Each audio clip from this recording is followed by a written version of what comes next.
ओम नमः सिद्धेभ्यः। ओम नमः सिद्धेभ्यः। जय श्री ओम नमः सिद्धेभ्यः। नमो अरहंताणं, नमो सिद्धाणं, नमो आयरियाणं, नमो उवच्छायाणं, नमो लोये सव्यसाहूणम्। ये श्रमण संग के महासंत, ये जिन आगम के नव बसंत, ये ज्ञान दिवाकर दिग दिगंत, ये कुंद कुंद से अमर संत। ये मोक्ष मार्ग के पथिक हमें सतपथ दिखलाने आए हैं।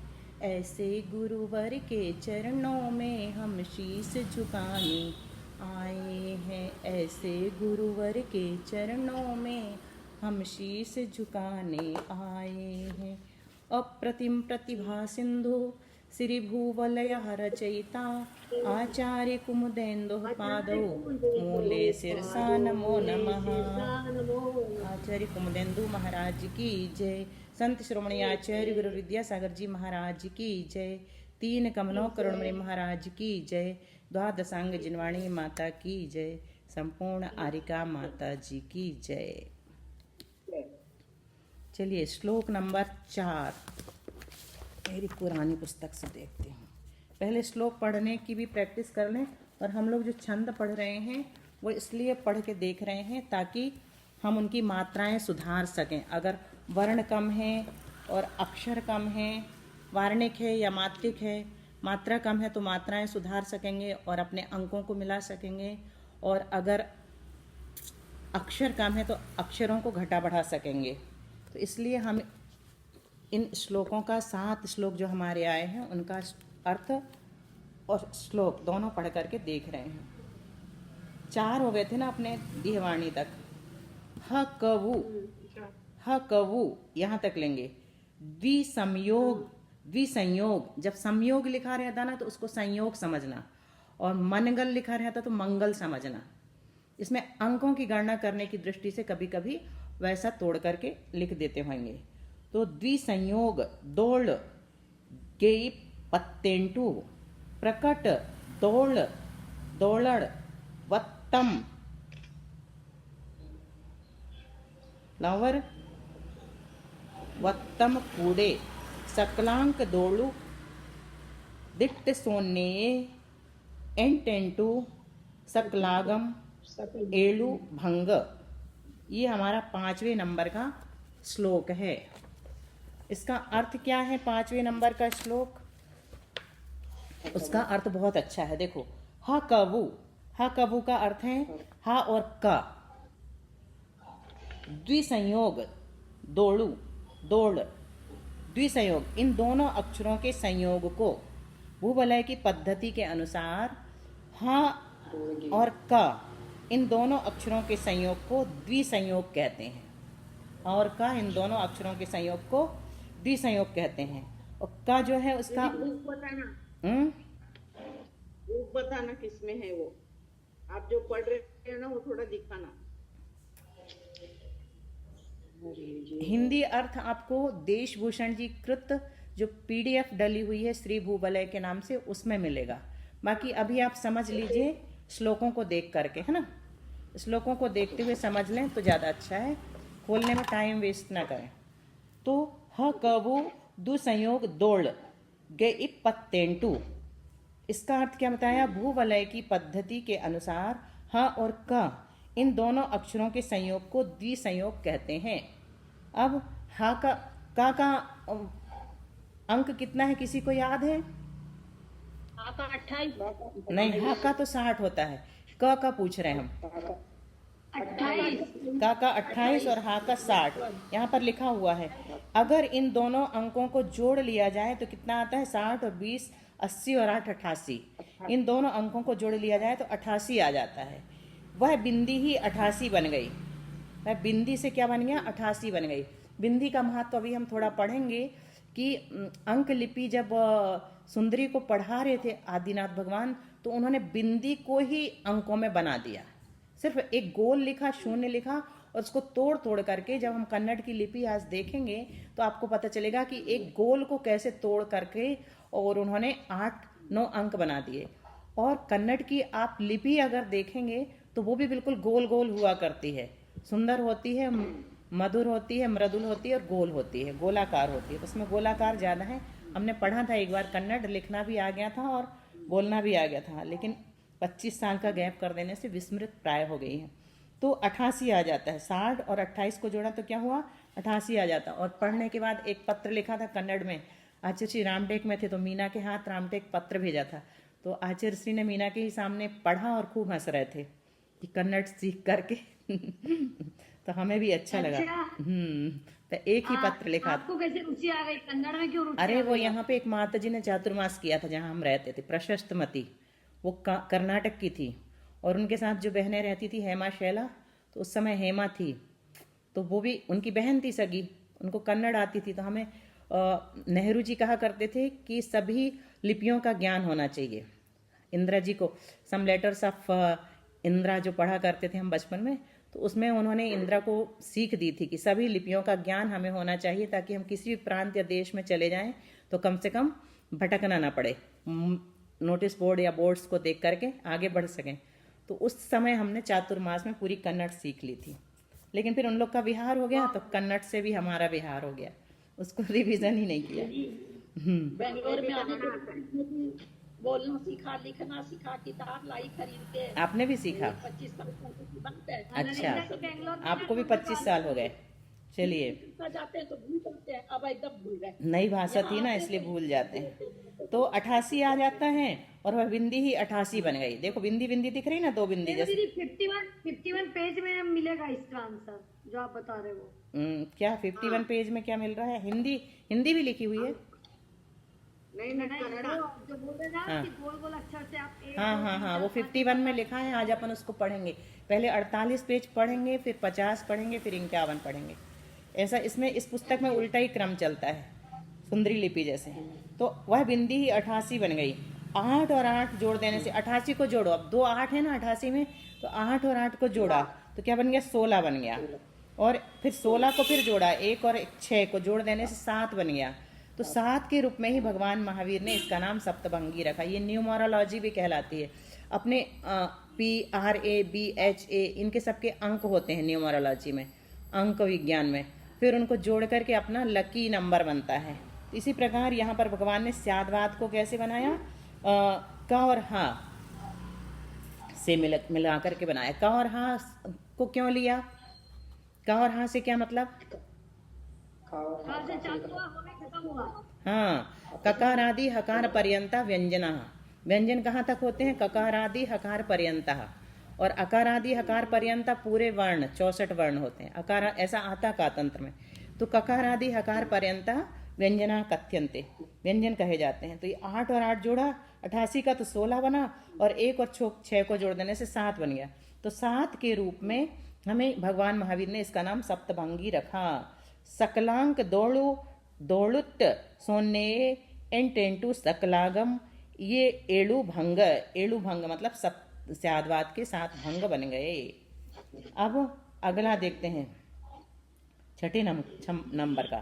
कमल गलेड़ू मुंद के पोगुतिर दाग, क्रम दौड़ गेरडू कालन नूरू तमलांक ಏದು ಸೊನ್ನೆಯು ಆರು ಏರಡೈದು कमलद गंध भूवलय। यहाँ पर भूवलया उन लोग आ को खूब खोल करके बोलते हैं, महाराष्ट्र में भी और कर्नाटक में भी। भूवलया अपन लोग भूवलय बोल देते ना, भूवलय सही नहीं है, वो हलंत है या भूवलय, आ का उच्चारण होना चाहिए। तो इसका बहुत लंबा अर्थ किया है। जिस समय भगवान महावीर सहस्र कमल के ऊपर कायोत्सर्ग में खड़े थे, उस समय देवेंद्र ने प्रार्थना की, मतलब इंद्र ने आकर प्रार्थना की कि भव्य जीव रूपी पौधे कुमार नाम की तीव्र गर्मी के ताप से सूखते आ रहे हैं। भावार्थ जैसा अर्थ लिया है। इसके लिए धर्मामृत रूपी वर्षा की आवश्यकता है।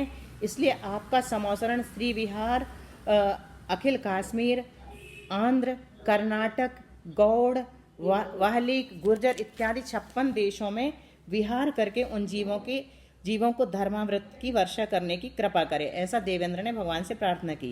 इस प्रकार उन्होंने नम्र प्रार्थना की। यद्यपि भगवान का समौसरण के ऊपर कार्यस्थल में खड़े हैं, भव्य जीव रूपी पौधे क्या हुए, जिस समय भगवान महावीर सहस्त्र कमल के ऊपर कायोत्सर्ग में खड़े थे, कमलों के ऊपर चलते हैं ना, तो मान लीजिए कि कायोत्सर्ग मुद्रा में खड़े थे, आगे आगे कमल रचते जा रहे। उस समय देवेंद्र ने प्रार्थना की कि भव्य जीव रूपी पौधे कुमार्ग नाम की तीव्र गर्मी के ताप से सूखते जा रहे हैं, मतलब कुमार्गगामी हो रहे हैं। ये अलंकारिक भाषा है। भव्य जीव रूपी पौधों में आप शीतल जल का सिंचन करो। कौन सा शीतल जल? उपदेश अमृत रूपी शीतल जल का सिंचन करो, ऐसा इसमें से भाव निकलता है। तो भव्य जीव रूपी पौधे कुमार्ग नाम की तीव्र गर्मी के ताप से सूखते जा रहे हैं मान लो। इसके लिए धर्मामृत रूपी वर्षा की आवश्यकता है। इसलिए तुम्हारा समोसरण, तुम्हारा अपन आपका बोलेंगे, श्री बिहार, अखिल कश्मीर, आंध्र, कर्नाटक, गौड़, वाल्मीकि, गुर्जर इत्यादि 56 देशों में विहार करके उन जीवों को धर्मामृत की वर्षा करने की कृपा करें। मतलब वहाँ वहाँ आपका समोसरण जाना चाहिए। इस प्रकार उन्होंने नम्र प्रार्थना की। यद्यपि भगवान का समोसरण बिना प्रार्थना के चलने वाला था, परंतु देवेंद्र की प्रार्थना करना एक प्रकार का निमित्त था। जिस समय देवेंद्र ने समझा कि भगवान का विहार होने वाला है, उस समय इस बात को जानकर कमलों की रचना चक्र रूप में स्थापित की। किस प्रकार स्थापित किया यह बतलाते हैं। आगे की ओर 7, पीछे की ओर 7, इस प्रकार चारों ओर 32 कमल की रचना की, अर्थात चक्र रूप में स्थापना की। अब हमको इस प्रकार समझना चाहिए कि एक कमल में 1008 दल अथवा पंखुड़ी होती हैं। तो अब देखो फिर से गणित शुरू होता है भूवलय का। 32 गुणित 7, 32 कमल की रचना की ना, तो 7 आगे 7 पीछे, 32 गुणित 7 करने से 224 होते हैं। और वह कमल जो भगवान के चरण के नीचे है उसको मिलाकर 234 नहीं 224, 34 बोल दिया शायद हमने, उसको मिलाकर कुल 225 हुए। और 225 को फिर जोड़ो, इसमें अंकों की गणना ज्यादा है जोड़ना। तो 2 धन 2 धन 5, तीनों को जोड़ दिया तो कितने हो गए? 9 हो गए। 2 2 4 5 9। और कानड़ी भाषा में इसका अर्थ होता है एरडू कालनूर, यानी भगवान का चरण। एरडू कालनूर मतलब भगवान का चरण। इसी का अर्थ कायोत्सर्ग में स्थित यानी खड़ा होना भी है। और जब भगवान अपने कदम को दूसरी जगह रखते हैं तो उसी समय भक्तिवश होकर देव उस कमल को घुमा देते हैं। तब घूमने के पश्चात बहुत अच्छा सीन है। हाँ, बहुत अच्छा सीन है। तब घूमने के पश्चात वही कमल भगवान के दूसरे पांव के नीचे आकर बैठ जाता है। अब जो 225 कमल पहले थे उसको दोबारा 225 से गुणा करने किया तो क्या हो गया? 50,625 हो जाता है। अब इनको भी जोड़ो। 5 में 0 जोड़ा तो 5 रहा, फिर 6 जोड़ा तो 11 हुआ, फिर 2 जोड़ा तो 13 हुआ, फिर 5 जोड़ा तो 18 हो गया। तो 8 और 1 9 फिर से आ गया। ये भी जोड़ देने से परस्पर 9 हो जाता है। कितने? 225 इंटू 225 बराबर 50,000 600 50,625 625 को जोड़ दिया। कैसे हुआ? सरिता भाभी बता दो इसका डिटेल। इसका पूरा हम चक्र कल बना के दिखा देंगे। इसको अभी पढ़ ले, नहीं तो अपना रह जाएगा, है ना, वो थोड़ा लंबा है। भगवान के समवसरण में देव देवियां ऊपर के अंक के अनुसार अष्टद्रव्य मंगल को लेकर खड़े थे। भगवान के समवसरण में जब भगवान अपने पांवों को, आवाज आ रही है, जब भगवान अपने पांवों को उठाकर करना जरा नीलम म्यूट करो, थोड़ी दूसरी आवाजें भी आ रही हैं। तब वैसे 3 टप्पर वाली मैंने होस्ट, हाँ कर दो। भगवान के समवसरण में देव देवियां ऊपर के अंक के अनुसार अष्टद्रव्य मंगल को लेकर खड़े थे। देखो, भगवान के समवसरण में देव देवियां ऊपर के अंक के अनुसार अष्टद्रव्य मंगल को लेकर खड़े थे। जब भगवान अपने पांवों को उठाकर दूसरे पांव पर खड़े हुए उस समय इतने ही द्रव्यों से अर्चना यानी पूजा करते हुए तथा जब तीसरा पांव उठाकर रखा तो इसी अंक के गणतानुसार अर्चना करते हुए चले गए। अर्थात सारे 56 देशों भरत खंड में भगवान के जितने पांव पड़ते गए उतने ही देव देवियां हैं। ये 6ठे श्लोक का पूरा अर्थ है। कमल गलेलु मुंदके पोगुतिर दाग क्रम दोल गेरडु कालन नूरु तमलांक न क्या है ये बीच में, मेरे में फैला हुआ है। तमलांक के ये दू सोने ता के पहले क्या है, ता के पहले लाल अक्षरों में ला है ना, लतमा रितमा तमलांक एदु सोन्नेयु आरु एरडैदु कमलद गंध भूवलया। ये इसका छठे श्लोक का अर्थ है। इसमें हमने संक्षेप में इतना समझा कि इसमें समोसरण में किस तरह से दृश्य दिखाई देता है वो यहाँ पर बताया। सातवां हम कल लगाएंगे क्योंकि उसका भी भावार्थ बहुत लंबा दिया, हमारा छंद रह जाएगा। ठीक है, पढ़ा क्यों? हरिवंश पुराण में भी ये वर्णन नहीं है। काय में और ये ऐसा वाला जो वर्णन है वो हरिवंश पुराण में भी नहीं है और त्रिलोक सार में भी नहीं है ये वर्णन, और त्रिलोक प्रणति में भी ये वाला वर्णन नहीं है। अच्छा, बस कमल की रचना बोल करके बस रह जाते हैं। आगे इतने कमल, पीछे इतने कमल और कमलों की काउंटिंग, बस उतना। एक बार वो प्रामाणिक ऐप वालों ने पूछा था ये कि 32 कैसे कमल होते हैं, तो उसका चक्र बना करके उनको दिया था कि इस प्रकार से होते हैं। वो दिखा देंगे, वो दिख जाएगा, तो अभी एकदम से नहीं बनेगा। चलो अब अपना छंद जरा निकाल लो पीडीएफ में, उसको पूरा। बिजौलिया जी में बना है ना वो, बिजौलिया जी में आपको याद है कैसे कैसे 32 हुए? दिशाओं में भी, दिशाओं में। माता जी बता दो अगर संक्षेप में बता सको तो। मैं तो चित्र बना के वो निकाल के बता पाऊंगी कल। 4 दिशा में, 4 विदिशा में, उनके अंतर में और उनके भी अंतर में, ऐसे 32 हो जाती।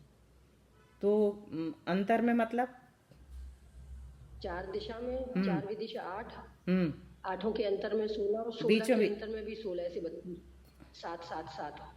तो 4 एक दिशा में, मतलब चारों दिशाओं में 1 1 4, और चारों दिशाओं विदिशाओं में 1 1 4, 8 हो गए।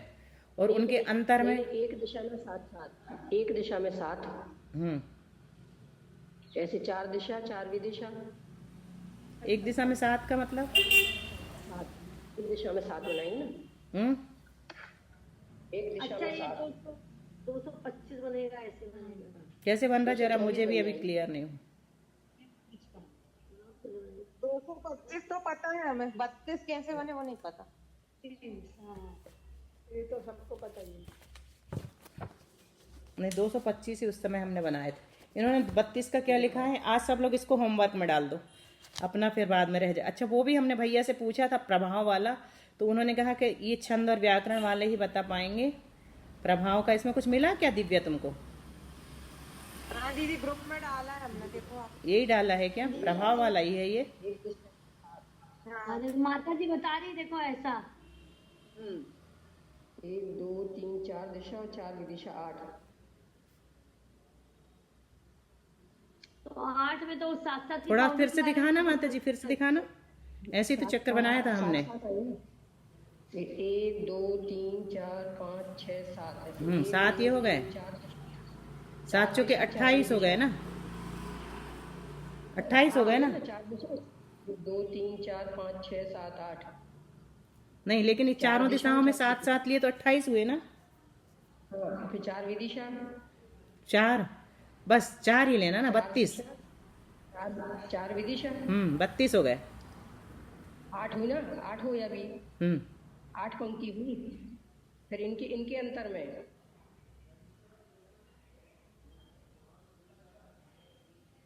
32 पंक्ति कर रहे हैं क्या? 32 पंक्ति करना है। अच्छा, तो 7 7 की 32 पंक्तियां है ना, 4 दिशाओं में, 4 दिशाओं में 8, और अंतर में कितनी है? 8, और फिर 8 के अंतर में भी 8 हो जाएंगे, तो 16, और 16 के अंतर में 16, ऐसी 32 हो जाएंगे। अच्छा, आ गया दिव्या समझ में? ऐसे ही कुछ था वो। हाँ, पूरा फूल बन जाएगा। ठीक है, ऐसे ही होगा। हाँ ठीक है, कमलई का शेप बन जाता है। पूरा कमल बन जाएगा। ये दिव्या ने डाला है इसमें शुभ और अशुभ का भी जरा देख लें। काव्य या छंद के आदि में अगण अर्थात अशुभ गण नहीं पढ़ना चाहिए, ऐसे कुछ हमको लग रहा था कि कहाँ पर होना चाहिए, कहाँ पर नहीं होना चाहिए। सही है वो। काव्य या छंद के आदि में अगण अर्थात अशुभ गण नहीं पढ़ना चाहिए। अपन जो कल देख रहे थे ना, प्रभाव दिख रहा है, अभी पीडीएफ वो नहीं खुली हमारी, कि यगण जो है शुभ होता है और मगण शुभ होता है, फिर उसके बाद वाले अशुभ होते हैं। तो इन्होंने कहा कि जो अशुभ गण हैं वो काव्य के या छंद के आदि में नहीं होना चाहिए। शायद उच्चारण कठिन अर्थात उच्चारण या लय में दग्ध होने के कारण ही कुछ गणों को कहना चाहिए अशुभ कहा गया है। गणों को सुविधा पूर्वक याद रखने के लिए बस ठीक है, यही है। नहीं, ये दूसरी फोटो दूसरे वाले में ज्यादा अच्छा दिया है।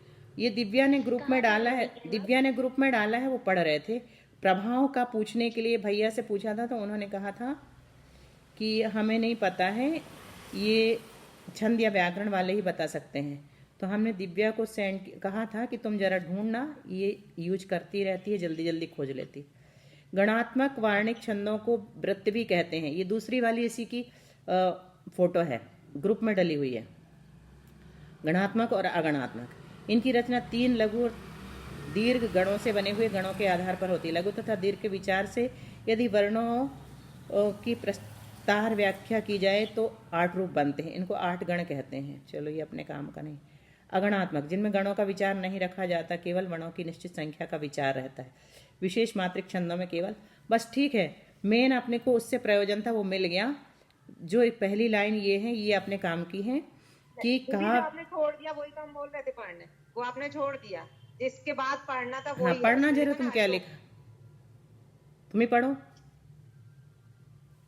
ये बोल रहे थे, इनमें भा, ना, मा या शुभ गण माने गए हैं और जा, रा, सा, ता अशुभ माने गए हैं। वाक्य के आदि में प्रथम 4 गणों का प्रयोग उचित है, अंतिम 4 प्रयोग निषिद्ध है। यदि अशुभ गणों से प्रारंभ होने वाले छंद का ही प्रयोग करना है तो देवतावाची या मंगलवाची वर्ण अथवा शब्द का प्रयोग प्रथम करना चाहिए। इससे गण दोष दूर हो जाता है। ठीक है, चलो आगे सबको समझ में।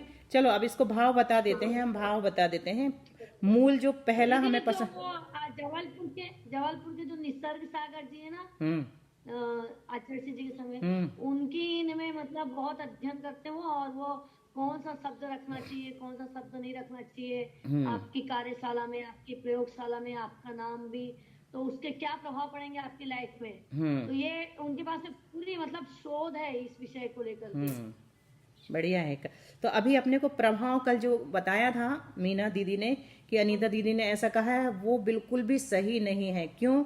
क्योंकि जो अशुभ और शुभ प्रभाव देखना वो सिर्फ छंद या काव्य में देखना है, नाम में नहीं देखना है। नाम में चलता है वर्ग, जैसे क वर्ग बिल्ली का वर्ग है तो क वर्ग से नाम कभी भी नहीं रखना चाहिए अगर कुंडली में नहीं निकला है तो, क्योंकि वो बिल्ली जैसे जिंदगी भर खिसियाता रहता है। हमारी राशि से अगर निकल रहा है तभी क वर्ग सूट होता, अन्यथा नहीं होता।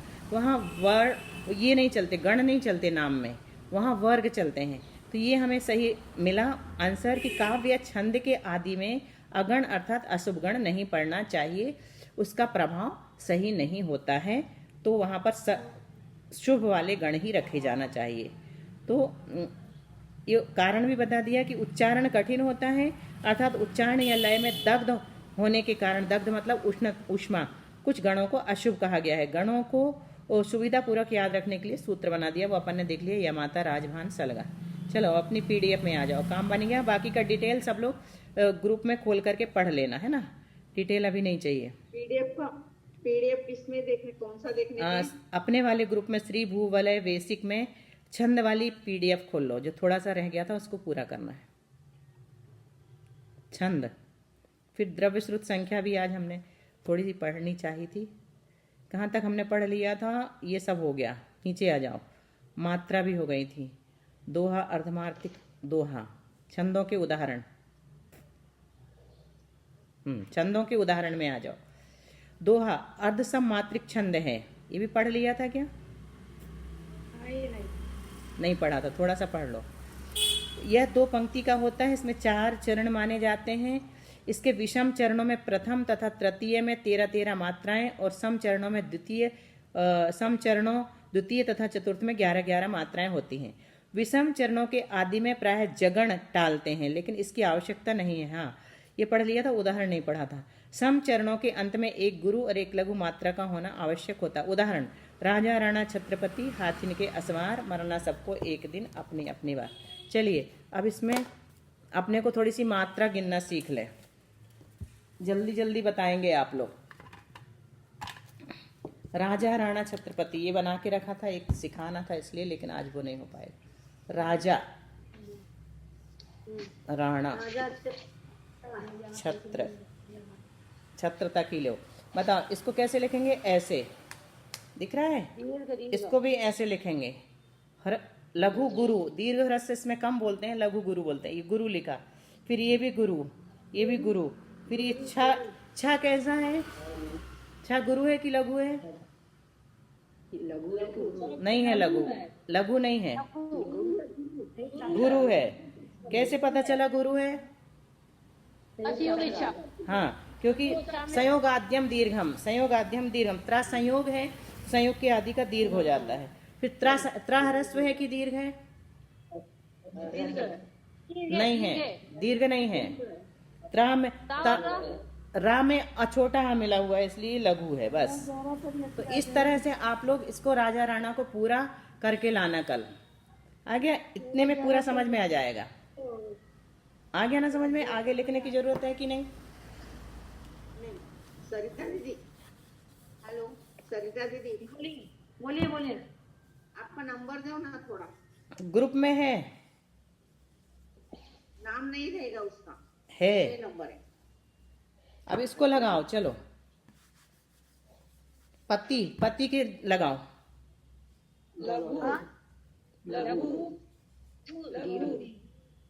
दीर्घ हाथ, हा दीर्घ है। लघु, बस लघु। इतना हाथिन। तो लघु मतलब इसमें यही रखना ना दीदी, जो बड़ा है मतलब उसके लिए डबल मात्रा और सिंगल है उसके लिए एक मात्रा। हाँ, और इसमें बस संयुक्त और विसर्ग और अनुस्वार का ध्यान रखना पड़ता है। वहां पर हमें लघु करना है कि गुरु करना है, वहां पर विशेष ध्यान रखना पड़ता है। बाकी ये तो समझ में आएगा। प लघु, ती लघु, हा गुरु, थी लघु, न लघु, के गुरु। लेकिन जहां पर व्यंजन वगैरह, अनुस्वार वगैरह आ जाए, विसर्ग आ जाए या संयुक्त आ जाए, तो आपको गुरु करना है पहले वाले को। ठीक है? इसमें इतना ही है समझने जैसा। सोरठा, ये बाकी का आप काउंट कर लेना। अस्वार मानना सबको एक दिन अपनी अपनी बात, सिंपल है, इसमें कोई अनुस्वार विसर्ग वगैरह नहीं है। और सोरठा का उदाहरण तीन भुवन में सार, वीतराग, विज्ञानता। विज्ञानता का लगाओ बिना स्लेट के।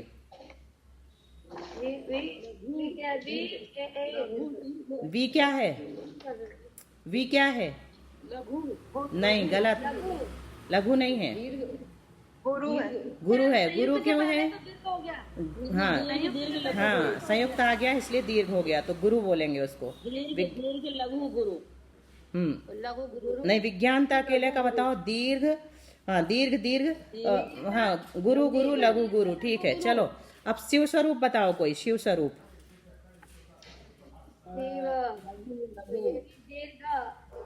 लघु, लघु दीर्घ, लघु लघु दीर्घ, लघु। थोड़ा गलत जा रहा है, फिर यहाँ पे लिख रहा है शिव स्वरूप। शिव स्वरूप, हाँ शिव स्वरूप। लघु दीर्घ, लघु लघु दीर्घ, लघु। शिव स्वरूप। हाँ, अब बताओ। लघु दीर्घ, हाँ, लघु दीर्घ लघु। लघु दीर्घ लघु। दीर्घ, ये सही है। लघु, शी तो लघु है, वह दीर्घ हो गया क्योंकि संयोग आदि में आगे आ गया संयोग। फिर वह लघु, फिर रू बड़ा है तो गुरु, और फिर प रू को हमेशा ध्यान रखना। कई लोग बड़े को भी ऐसा लिख देते हैं, ये गलत है। इसमें बड़ा ऊ ऐसा लगाना पड़ता है, नहीं तो अपना छंद बिगड़ जाएगा। तो ये हो गया सोरठा, तीन भुवन में सार। इसमें कितनी मात्राएं होती हैं ये तो पढ़ लेंगे आप लोग। अर्धसम मात्रिक छंद है और यह दोहा का ठीक उल्टा होता है। रोला मात्रिक सम छंद होता है। चौपाई मात्रिक सम छंद है। बसंत तिलका का उदाहरण भक्तामर का दिया। भक्तामर का एक लगाओ, शुरू का मात्रा गिनो। लघु, भा में कितनी? लघु नहीं, गलत है। दीर्घ दीर्घ, दीर्घ, सॉरी, हाँ दीर्घ, फिर बात दीर्घ दीर्घ, लघु लघु, सही है। और प्रणत, रा भी दीर्घ हो जाएगा अगर इकट्ठा करेंगे तो, रा भी दीर्घ हो जाएगा। प्रणत प्रा आ गया ना आगे, लघु, ऐसे इसको लगा लेना। लघु होगा ना। ना लघु, ता लघु। इसको काउंट करके एक बार प्रैक्टिस कर लेना। ये समय कम होने की वजह से थोड़ा थोड़ा बताते हैं। इसमें से एक और पढ़ना है आप लोगों को। हो गया, छंद का ज़्यादा कुछ नहीं है काम, इससे हमारा काम बन जाएगा।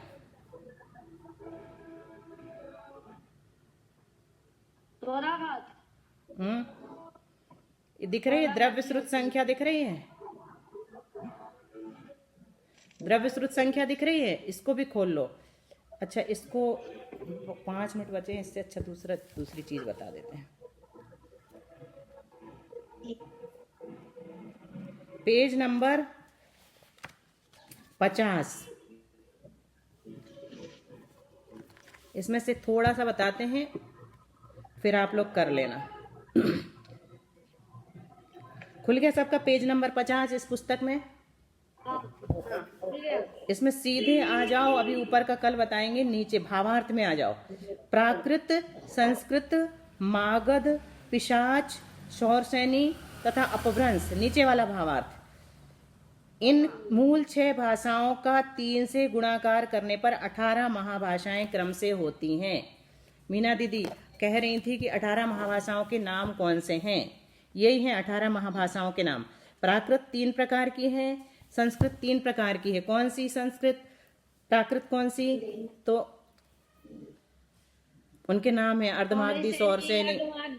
इसी तरह से उनके भेद हैं। संस्कृत के भी 3 भेद हैं, क्षेत्रीय आदि। मागध के भी 3 भेद हैं, पिशाच के भी, सौरसैनी के भी और अपभ्रंश के भी।